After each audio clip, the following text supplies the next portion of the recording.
मेरे पिता एक रिटायर्ड शिक्षक थे और मैं अमेरिका में जॉब करता था और 1.5 महीने की छुट्टी लेकर मैं अपने घर आया था।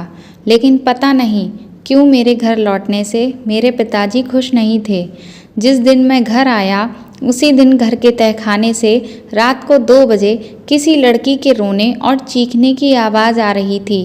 जब मैंने इस बारे में अपने पिताजी से कहा तो उन्होंने मेरा वहम बताकर इस बात को टाल दिया। लेकिन अगले ही दिन मुझे फिर से किसी लड़की की चीखने की और रोने की आवाज़ आई। मैं जैसे ही तहखाने की तरफ भाग कर गया, मेरे पैरों तले से ज़मीन खिसक गई, क्योंकि मैंने जिस हालत में अपने पिता को उस लड़की के साथ देखा, कोई भी बेटा बर्दाश्त नहीं कर सकता था। मुझे विश्वास ही नहीं हुआ मेरे पिता ऐसा घिनौना काम कर सकते हैं। मेरे पिता पसीने में तरबतर थे और बुरी तरह से हाँफ रहे थे। यह नज़ारा देखकर मेरा खून खौल उठा और शरीर थर थर काँपने लगा। मेरा नाम आकाश है। मैं एक संपन्न परिवार से संबंधित हूँ। मेरे परिवार में मैं, मेरा एक बड़ा भाई और मेरे माता पिता हैं। मेरे पिताजी एक सरकारी अध्यापक थे और मेरी माँ एक घरेलू महिला थी। मैं बचपन से ही पढ़ने में काफ़ी होशियार रहा था और मेरे बड़े भाई पढ़ाई में एक औसत दर्जे के विद्यार्थी रहे थे।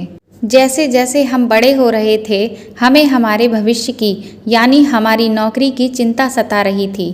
पिताजी हम दोनों ही भाइयों को पढ़ने के लिए बहुत प्रोत्साहित करते, लेकिन बड़े भाई का पढ़ने में बहुत ज़्यादा मन नहीं लगता था। इस वजह से पिताजी ने बड़े भाई को ग्रेजुएशन तक की डिग्री करवा दी थी और मुझे इंजीनियरिंग की पढ़ाई करने के लिए बाहर भेज दिया गया था। बड़े भाई के कहने पर पिताजी ने उन्हें एक जनरल स्टोर की दुकान खुलवा दी। उनका कहना था कि अब उनका पढ़ाई में मन नहीं लगता है और वह किसी नौकरी की तैयारी भी नहीं करना चाहते हैं, बल्कि उन्हें व्यवसाय करना पसंद है। मेरे पिताजी कोई रूढ़िवादी व्यक्ति नहीं थे। उन्हें अपने बच्चों की खुशी सबसे ज़्यादा प्यारी थी। इस वजह से भैया को जिस चीज़ में खुशी मिल रही थी, उन्होंने वही चीज़ भैया को करने दी। धीरे धीरे समय बीतता चला गया और मैंने अपनी इंजीनियरिंग की डिग्री बहुत ही अच्छे अंकों के साथ पास कर ली। मेरे कॉलेज में प्लेसमेंट आने लगी और मुझे जल्द ही बैंगलोर में एक बहुत अच्छी नौकरी मिल गई। यह खुशखबरी जब मैंने अपने घर पर सुनाई थी तो मेरे घर पर सभी लोग बहुत खुश हुए थे। इसके बाद कुछ सालों की मेहनत के परिणाम स्वरूप मुझे एक बहुत अच्छी जॉब का ऑफ़र अमेरिका में मिला और मेरी मेहनत का नतीजा निकला और मुझे अमेरिका में नौकरी मिल गई, जहां मेरी सैलरी बहुत ही अच्छी थी। अपने पूरे परिवार में मैं पहला व्यक्ति था जो विदेश में जाकर नौकरी कर रहा था। मेरे पिताजी मुझे बहुत ही प्रसन्न थे क्योंकि मैंने उनका सर गर्व से ऊंचा कर दिया था। अभी मुझे अमेरिका में नौकरी करते हुए कुछ महीने ही बीते थे कि एक दिन पिताजी का मेरे पास फ़ोन आया और उन्होंने बताया कि मेरे बड़े भैया की शादी तय हो गई है और जल्द ही उनकी शादी होने वाली है, तो मैं अपनी अमेरिका की कंपनी में छुट्टी के लिए अप्लाई कर दूं। यह खबर सुनकर मैं बहुत खुश हुआ था, लेकिन साथ ही साथ मुझे दुख भी हुआ, क्योंकि मैंने पिताजी को बताया कि यहाँ पर जो कंपनियाँ हैं उनके कुछ नियम हैं और उन नियमों के मुताबिक मुझे नौकरी मिलने के कुछ महीनों तक ज़्यादा दिन की छुट्टी नहीं मिल सकती थी और भारत आने का मतलब यह था कि मुझे काफ़ी दिनों की छुट्टी लेनी पड़ती। मेरी यह बात सुनकर पिताजी बहुत उदास हो गए और मुझे भी रोना आने लगा। लेकिन फिर माँ ने हम दोनों को समझाया कि कोई बात नहीं बेटा, तुम्हें भी अपने जीवन में आगे बढ़ना है और तुम्हारा भविष्य भी बहुत ज़रूरी है, तो तुम यहाँ की चिंता मत करो। हम सारे कामों को अच्छे से संभाल लेंगे और तुम जब भी भारत वापस आओगे तब हम एक शानदार पार्टी देंगे। माँ की यह बातें सुनकर मुझे थोड़ी तसल्ली तो हुई, लेकिन मुझे कहीं ना कहीं बहुत खराब लग रहा था कि मैं अपने ही भाई की शादी में नहीं जा पा रहा था, जबकि अब मेरा भी मन था कि मैं अपने घर जाऊं, अपनी माँ की गोद में सर रखूं और अपने घर में कुछ दिन बिताऊं। जिस दिन भाई की शादी थी उस दिन मेरा मन सुबह से ही बहुत उदास था। मैं हर वक्त यही सोच रहा था कि काश अगर आज मैं वहाँ होता तो मैं कितना एंजॉय कर रहा होता। मेरे घर में कितने सारे मेहमान आए होंगे, सब लोग खूब मिलजुल कर हंसी मजाक कर रहे होंगे, कितना नाच गाना हो रहा होगा। लेकिन मैं हूँ कि यहाँ इस कंप्यूटर में बैठकर अपना अकेले सर खपा रहा हूँ। मैं बहुत उदास था, लेकिन मैं अपने भाई के लिए बहुत खुश भी था। कि अब वह जीवन में और आगे बढ़ेंगे और उनके जीवन धारा को आगे बढ़ाने के लिए उनके साथ कोई और भी जुड़ने वाला है। मैंने अपने भाई को फ़ोन करके ढेर सारी उन्हें बधाइयाँ भी दीं और अपनी उदासी भी व्यक्त की कि मुझे कितना बुरा लग रहा है कि आज मैं वहाँ पर नहीं हूँ। धीरे धीरे वक्त पंख लगा के कब उड़ गया पता ही नहीं चला और करीब 1.5 साल बीत गया और मौका पाते ही मैंने भी अपनी कंपनी में छुट्टी के लिए अप्लाई कर दिया। मुझे करीब 1.5 महीने की छुट्टी मिल गई। पहले मैंने सोचा कि मैं घर पर फ़ोन करके सबको बता दूं, लेकिन फिर मेरे दिमाग में यह विचार आया कि क्यों ना मैं सबको सरप्राइज़ दूं। सरप्राइज़ पाकर सब लोग बहुत खुश हो जाएंगे। सुबह के 5 बजे मेरी फ़्लाइट भारत में लैंड कर गई और 1 घंटे के अंदर ही मैं अपने घर के दरवाजे के सामने खड़ा था। मैं बहुत ही ज़्यादा उत्साहित और खुश था। मैंने डोर बेल बजाई तो दरवाज़ा पिताजी ने खोला। मुझे देखकर पिताजी एकदम से हक्के बक्के रह गए। उनके चेहरे के भाव देखकर मैंने उनसे कहा कि क्या आपको मुझे देखकर खुशी नहीं हुई? मेरे इतना कहते ही जैसे वह किसी सोच विचार से बाहर आए और उन्होंने आगे बढ़कर मुझे गले लगा लिया। मैंने भी तुरंत ही उनके पैर छुए और फिर वह मुझे अंदर ले गए। फिर मैंने माँ को आवाज़ लगाई। मेरी आवाज़ सुनकर माँ खुशी खुशी बाहर दौड़ी चली आई। कुछ मिनट के लिए तो हम तीनों एक दूसरे को देखकर बहुत भी खुश हो रहे थे और हमारी आंखें भी नम हो गईं। पिताजी बोले कि तुमने पहले क्यों नहीं बताया कि तुम आ रहे हो?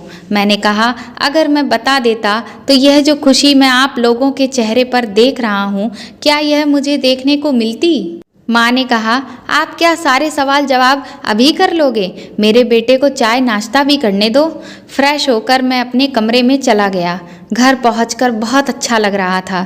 बहुत लंबे समय के बाद मुझे अपना कमरा, अपना बिस्तर सब कुछ देखने को मिला, लेकिन मैंने एक अजीब चीज़ नोटिस की थी कि मेरे आने से पिताजी के चेहरे पर कुछ परेशानी के भाव नजर आ रहे थे।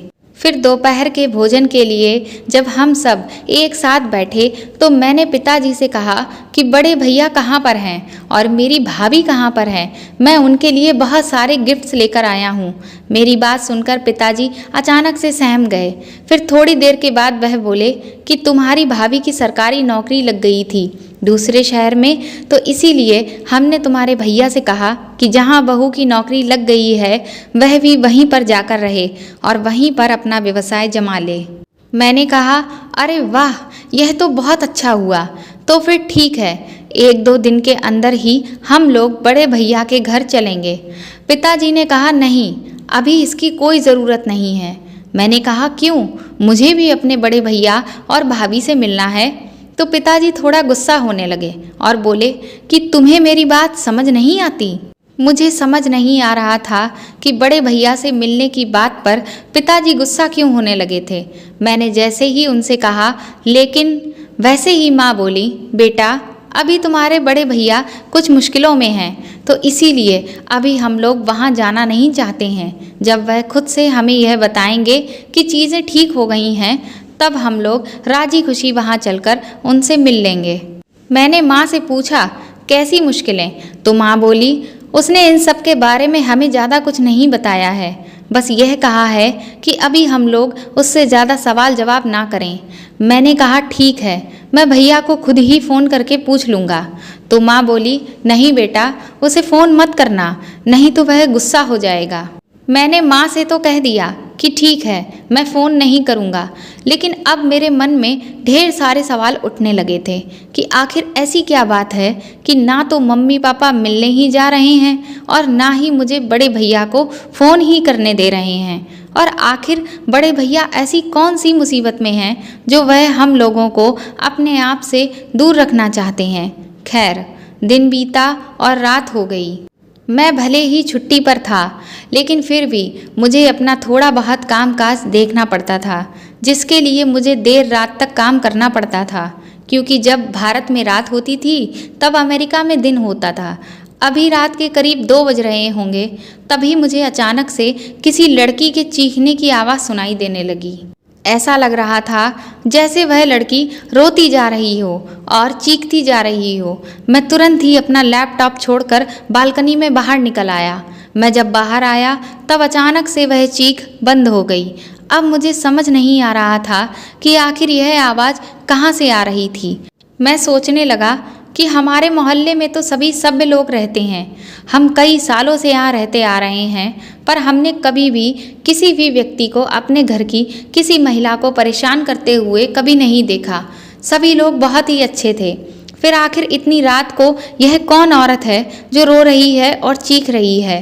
थोड़ी देर बालकनी में खड़े रहने के बाद मैं दोबारा से अंदर जाकर लैपटॉप पर काम करने लगा। करीब 5 मिनट के बाद ही मुझे फिर से वही आवाज़ सुनाई देने लगी। मैं फिर से बालकनी की तरफ दौड़ कर गया, लेकिन मुझे समझ नहीं आया कि यह आवाज़ कहाँ से आ रही थी।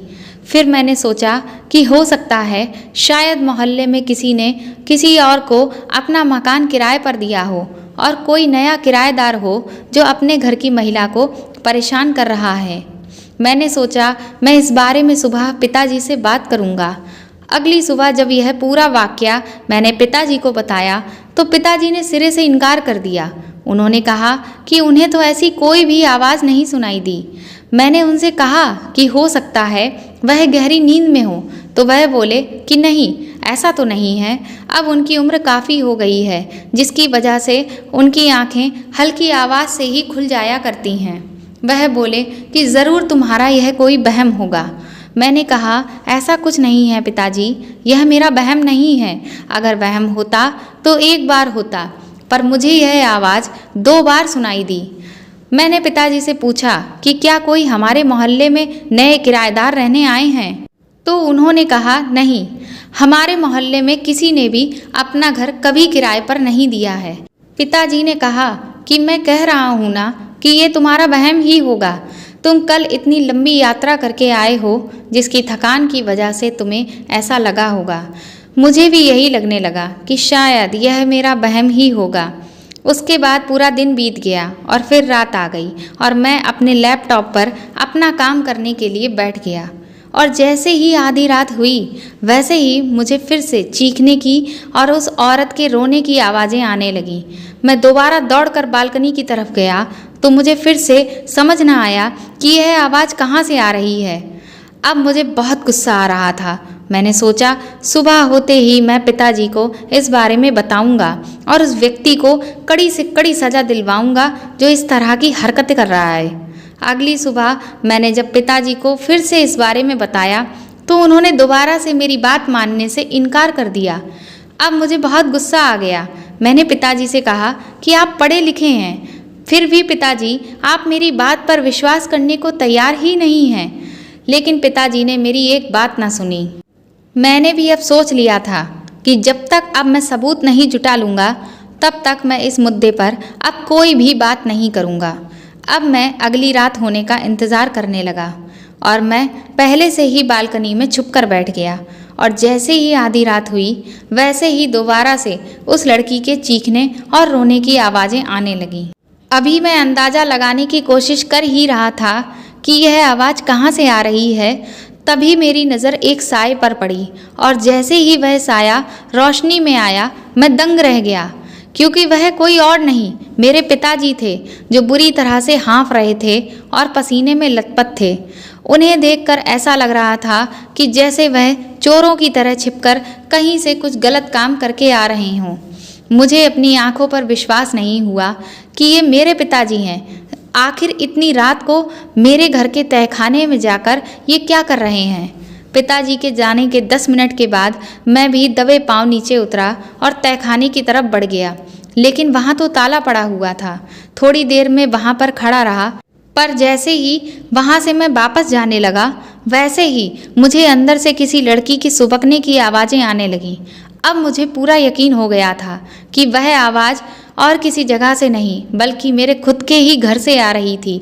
लेकिन अब मेरे मन में बहुत सारे सवाल थे कि आखिर यह लड़की कौन है और मेरे पिताजी ने इसे यहाँ इस तहखाने में क्यों बंद कर रखा है और यह बात मुझसे क्यों छिपाई जा रही है, और मेरे पिताजी इतनी रात में इस तहखाने में क्यों जाते हैं और ऐसा क्या करते हैं कि वह लड़की इतना बुरी तरह से रो रही और चीख रही थी। अब मैं अपने कमरे में वापस लौट आया, लेकिन मेरे मन में बहुत सारे सवाल थे। अपने पिताजी की वह हालत बार बार मेरी आंखों के सामने आ रही थी। मेरा मन तो नहीं चाहता था कि मैं अपने पिता के बारे में कुछ भी गलत सोचूं, लेकिन मेरे दिमाग में बार बार गलत अंदेशा ही हो रहा था, क्योंकि जो मैंने उनकी हालत देखी थी उससे मुझे ऐसा ही लग रहा था कि मेरे पिताजी उस लड़की के साथ कोई गलत काम कर रहे हैं। मुझे अब रोना भी आ रहा था और गुस्सा भी। मैं यही सोच रहा था कि क्या इस सब के बारे में माँ को भी पता है। मेरे पिताजी एक अध्यापक थे और जीवन भर उन्होंने न सिर्फ हम दोनों भाइयों को बल्कि सभी को अच्छी अच्छी बातें ही सिखाई हैं। लेकिन मेरे पिताजी ऐसा कुछ गलत काम कर सकते हैं, इस पर मुझे अभी भी विश्वास नहीं हो रहा था। लेकिन जो मैंने अपनी आंखों से देखा, क्या वह झूठ था? अब तो मेरा सर दर्द से फटा जा रहा था। मुझे ऐसा लग रहा था कि मैं अभी इसी वक्त पिताजी के पास जाऊं और अपने सारे सवालों के जवाब उनसे मांग लूं। लेकिन क्योंकि रात बहुत हो चुकी थी तो मैंने यह सही नहीं समझा। मैंने सुबह होने का इंतज़ार करने का फैसला किया। अगली सुबह मेरी आंख बहुत देर से खुली, क्योंकि रात को मुझे जल्दी नींद ही नहीं आई थी। मैं जैसे ही उठा वैसे ही दौड़कर नीचे गया और पिताजी को ढूंढने लगा, पर माँ ने बताया कि पिताजी किसी काम से गांव गए हुए थे। अब तो मेरी बेसब्री का बांध टूटा जा रहा था। लेकिन आखिर मैं करता भी तो क्या? पहले मैंने सोचा कि मैं इस बारे में माँ से बात करूं, लेकिन फिर मैंने सोचा कि कहीं अगर माँ को इस सब के बारे में नहीं पता हुआ तो वह यह सदमा बर्दाश्त नहीं कर पाएंगी। फिर मैंने यही सोचा कि इस बारे में सीधे सीधे पिताजी से बात करना ही ठीक रहेगा। लेकिन मेरी बुरी किस्मत, जैसे ही शाम को पिताजी वापस घर लौटे वैसे ही मेरी एक बहुत ज़रूरी मीटिंग रख दी गई, जो कि ऑनलाइन ही थी। वह मीटिंग काफ़ी देर तक चलती रही। मीटिंग खत्म होने के बाद मैं जैसे ही नीचे उतर कर आया तो मैंने देखा कि सब सो चुके थे। अब मैं हताश निराश अपने कमरे में वापस लौट आया। इन सभी सवालों के बारे में सोचते सोचते मुझे कब नींद आ गई मुझे पता भी नहीं चला। आधी रात को अचानक से मेरे कानों में फिर से वही आवाज़ पड़ी और मैं दोबारा चौंक कर उठ गया। आज मैंने फैसला कर लिया था कि मैं अपने पिता को रंगे हाथ पकड़ लूँगा। मैं जैसे ही दौड़कर तहखाने की तरफ भागा, तभी पिताजी तहखाने से हाँफते हुए और पसीने में तरबतर निकले। मुझे देखते ही जैसे पिताजी के पैरों तले जमीन खिसक गई। मैंने उन्हें देखते ही एक साथ कई सारे सवालों की झड़ी लगा दी, पर पिताजी मेरे एक भी सवाल का जवाब नहीं दे पाए और वह थर थर कांपने लगे। मैंने पिताजी को एक ही सांस में बहुत खरी खोटी सुनाई। मैंने कहा कि मैं तो आपको अपना आदर्श मानता था, लेकिन आप ऐसी कोई हरकत करेंगे यह मैं अपने सपने में भी नहीं सोच सकता था। मेरी यह बात सुनकर पिताजी की आंखों से आंसू बहने लगे और अचानक ही पिताजी बेहोश होकर जमीन पर गिर पड़े। पिताजी की ऐसी हालत देखकर थोड़ी देर के लिए मैं अपना गुस्सा भूल गया। मैंने उन्हें तुरंत ही उठाकर अंदर बिस्तर पर लिटाया और माँ को जगाया। फिर जब थोड़ी देर के बाद पिताजी को होश आया तो मैं उनसे मुंह फेर कर बैठ गया। पिताजी ने मेरा हाथ अपने हाथ में लेते हुए कहा, बेटा, तुम जानना चाहते हो ना कि वह लड़की कौन है और मैं इतनी रात में उस तहखाने में क्यों जाता हूँ और मैंने उस लड़की को वहाँ क्यों बंद कर रखा है, और जब मैं तहखाने से बाहर आता हूँ तो मेरी ऐसी हालत क्यों हो जाती है। पिताजी की यह बात सुनकर माँ ने उन्हें कुछ भी ना बताने का इशारा किया। यह देखकर मैं चौंक गया कि माँ को भी इस सब के बारे में पता था। पिताजी ने माँ को समझाया कि अब हमें सारी सच्चाई इसे बतानी पड़ेगी। मेरा बेटा मुझे गलत समझ रहा है और यह मैं बर्दाश्त नहीं कर सकता। पिताजी धीरे से उठकर मेरा हाथ पकड़कर मुझे उस तहखाने की तरफ ले गए। अंदर का नज़ारा देखकर मैं दंग रह गया। वहाँ एक दुबली पतली सी मासूम सी लड़की बैठी हुई थी, जिसके बाल बुरी तरह से बिखरे हुए थे और वह भी पसीने से लथपथ थी, जिसका एक पैर जंजीर में बंधा हुआ था और उसके चारों तरफ खाने की कुछ चीज़ें पड़ी हुई थीं और पास ही एक थाली रखी हुई थी जिसमें खाना रखा हुआ था। हम लोगों को वहाँ पर देखकर वह लड़की एकदम से डर गई और पीछे हटने लगी।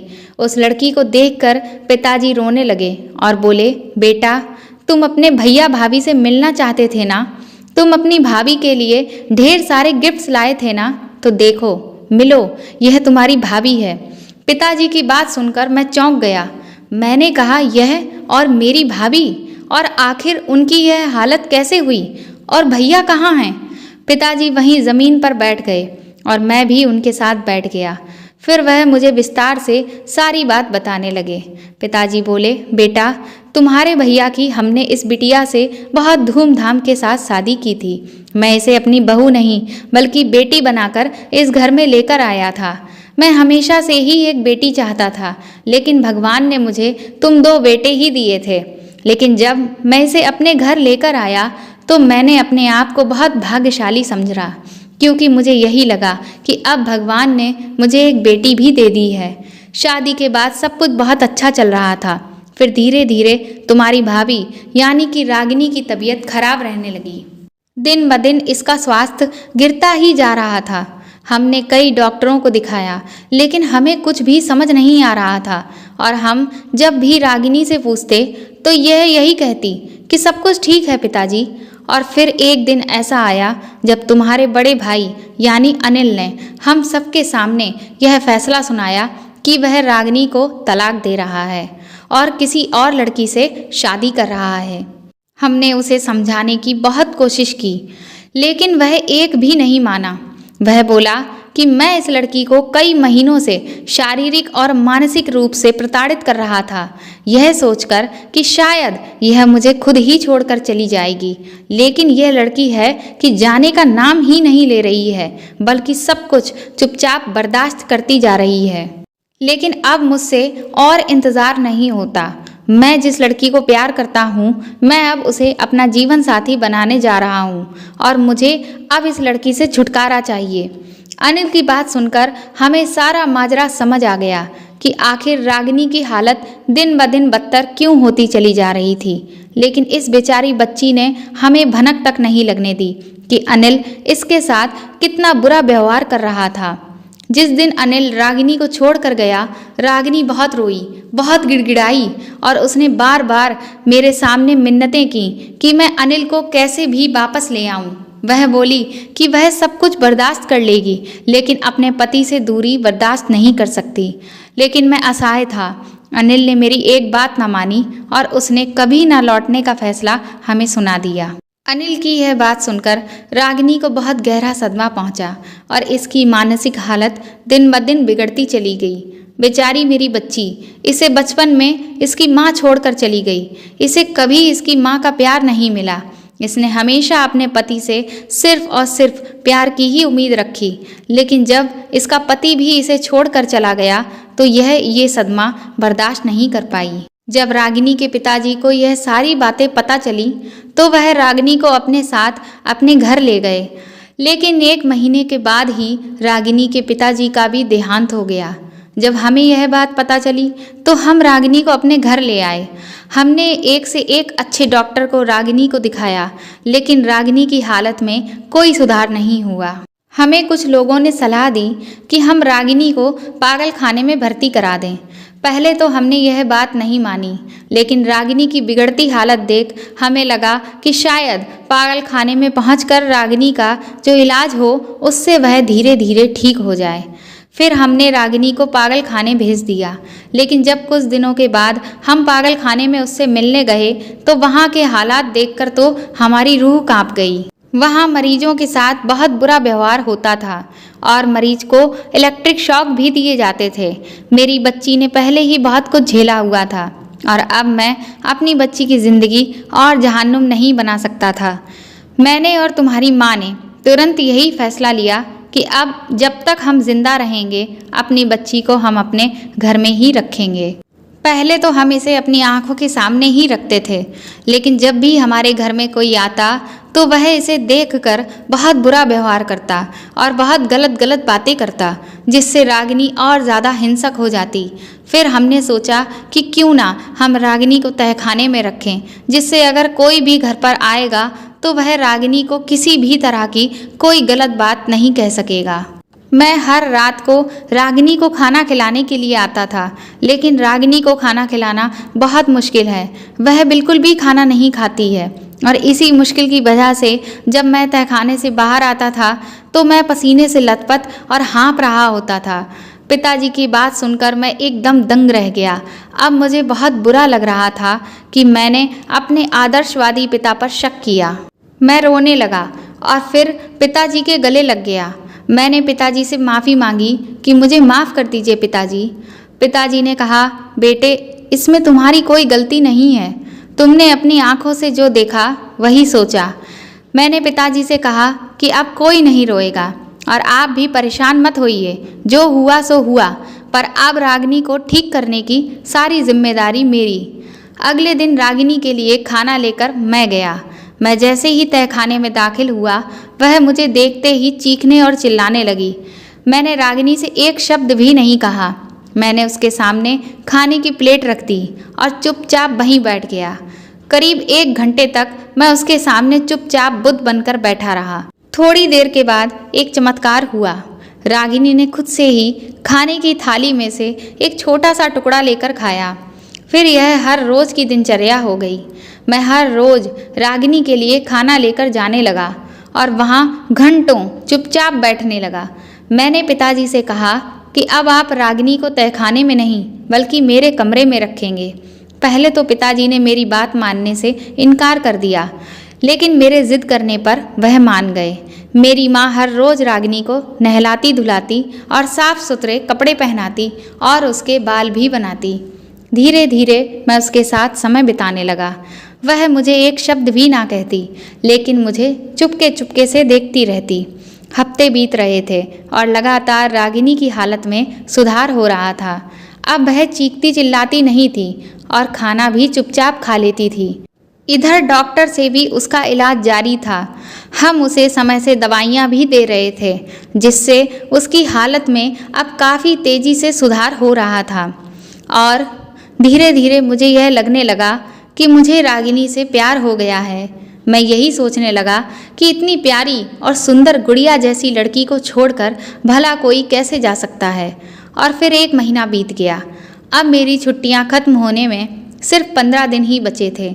मेरे दिल में बार बार यह ख्याल आता कि 15 दिन के बाद मुझे वापस जाना होगा और मुझे रागिनी को भी छोड़ना होगा और अपने माता पिता को भी। अब रागिनी थोड़ा थोड़ा बातचीत करने लगी थी, लेकिन अक्सर वह मुझे देखकर चुप हो जाती। लेकिन माँ से वह ढेर सारी बातें करती। मैं मन ही मन सोच रहा था कि मुझे तो रागिनी से प्यार है, लेकिन क्या रागिनी भी मुझे पसंद करती है? मुझे माँ ने बताया था कि रागिनी को चूड़ियाँ बहुत पसंद हैं। तो एक दिन मैं चुपके से बाजार जाकर उसके लिए चूड़ियाँ खरीद कर लाया और जब मैंने उसे चूड़ियाँ दी तो वह जैसे खिल उठी। उसके चेहरे की खुशी देखकर मुझे जो सुकून मिला वह मैं शब्दों में बयान नहीं कर सकता था। अब मेरी छुट्टियां खत्म होने में सिर्फ 4 दिन ही बचे थे। एक दिन शाम को जब हम सब साथ बैठकर चाय पी रहे थे तो पिताजी ने कहा कि बेटा, अब हमें रागिनी की दूसरी शादी कर देनी चाहिए। मैंने तुम्हारे चाचा जी से इसके लिए अच्छा लड़का देखने के लिए कहा है। हम दोनों तो बूढ़े हो गए हैं, आखिर कब तक जिंदा रहेंगे? एक दिन हम भी इस दुनिया को छोड़कर चले जाएंगे। आखिर कोई तो होना चाहिए जो रागिनी का ख्याल रख सके। पिताजी की यह बात सुनकर जैसे मुझे गहरा धक्का लगा। उस पूरी रात मैं चैन से एक पल भी नहीं सो पाया। मुझे ऐसा लगा जैसे मुझे कोई मेरी सबसे प्यारी चीज़ छीन कर ले जा रहा है। अगले दिन सुबह मेरी फ़्लाइट थी। माँ ने मेरे लिए काफ़ी सारे खाने पीने की चीज़ें तैयार कर दी थीं। नहा धोकर जब मैं जाने को तैयार हुआ और अपने कमरे में अपना बैग लेने गया तो वहाँ रागिनी पहले से ही मेरे बैग के पास बैठी हुई थी। मुझे बहुत रोना आ रहा था। इस वजह से मुझसे ज़्यादा कुछ ना कहा गया। मैंने सिर्फ रागिनी से इतना ही कहा, अच्छा रागिनी, मैं चलता हूँ। मेरे इतना कहते ही वह मेरे गले लग गई और फूट फूट कर रोने लगी। वह बोली, मैंने जिसे भी अपने जीवन में चाहा वह मुझे छोड़कर चला गया, तो क्या अब तुम भी मुझे छोड़कर चले जाओगे? रागिनी की यह बात सुनकर मेरी आंखों में आंसू भी आ गए और चेहरे पर मुस्कान भी। मैंने उससे कहा, तो क्या तुम भी मुझे चाहती हो? उसने बिना मेरी तरफ देखे हुए अपना सर हाँ में हिला दिया। मैं बता नहीं सकता कि उस वक्त मैं कितना खुश था। मैंने रागिनी से कहा कि इस बार तुमने जिसे चाहा है वह तुम्हें अब कभी भी छोड़कर नहीं जाएगा और तुम्हें वह सारी खुशियाँ देगा जिसकी तुम हकदार हो। मैंने तुरंत ही यह फैसला लिया कि अब मैं अमेरिका में नौकरी नहीं करूँगा, बल्कि यहाँ भारत में रहकर ही कोई नौकरी ढूंढ लूँगा। लेकिन अब मुझे डर इस बात का था कि कहीं मेरे इस फैसले से पिताजी नाराज ना हो जाएं। पर फिर भी मैंने हिम्मत करके पिताजी से कहा कि मैं भारत में ही नौकरी करूंगा, अमेरिका नहीं जाऊंगा। पिताजी ने पूछा, आखिर एकदम से तुमने यह फैसला क्यों लिया? इसकी क्या वजह है? तो मैंने पिताजी से कहा कि मैं रागिनी से प्यार करता हूँ और उससे शादी करना चाहता हूँ और उसके जीवन को खुशियों से भर देना चाहता हूँ। मेरी यह बात सुनकर पिताजी बहुत खुश हो गए। पिताजी बोले, मैं और तुम्हारी माँ भी यही चाहते थे, लेकिन हमारे मन में डर था कि कहीं तुम इनकार ना कर दो, इसीलिए हमने तुम्हारे सामने रागिनी से शादी करने की बात नहीं रखी। लेकिन अब हम बहुत खुश हैं। लेकिन मैं सबसे पहले रागिनी से पूछना चाहता हूँ कि क्या वह भी तुमसे शादी करने के लिए तैयार है? पिताजी का इतना कहना भर था कि तभी रागिनी आगे बढ़कर आई और वह बोली, पिताजी, मैं भी अभिषेक को बहुत पसंद करती हूँ। 2 हफ्ते बाद ही मेरी और रागिनी की शादी धूमधाम से हो गई और हमने अपने खुशहाल जीवन की एक नई शुरुआत की। दोस्तों, सच्चे प्यार में बहुत ताकत होती है जो इंसान को बुरी से बुरी परिस्थितियों से बाहर निकाल लेता है। इस दुनिया में बहुत से ऐसे लोग हैं जो सच्चे प्यार के लिए तरस रहे हैं और वहीं बहुत से ऐसे भी लोग हैं जिनके पास सच्चा प्यार है लेकिन वो उसकी कदर नहीं समझते। तो अगर आपके जीवन में सच्चा प्यार है तो अपने आप को बहुत भाग्यशाली समझिए और उसको महत्व दीजिए। और आपको यह कहानी कैसे लगी हमें कमेंट में करके ज़रूर बताएं और इस कहानी को प्लीज़ ज़्यादा से ज़्यादा शेयर करिए और लाइक करिए और अगर चैनल पर नए हैं तो सब्सक्राइब करिए। Thank you.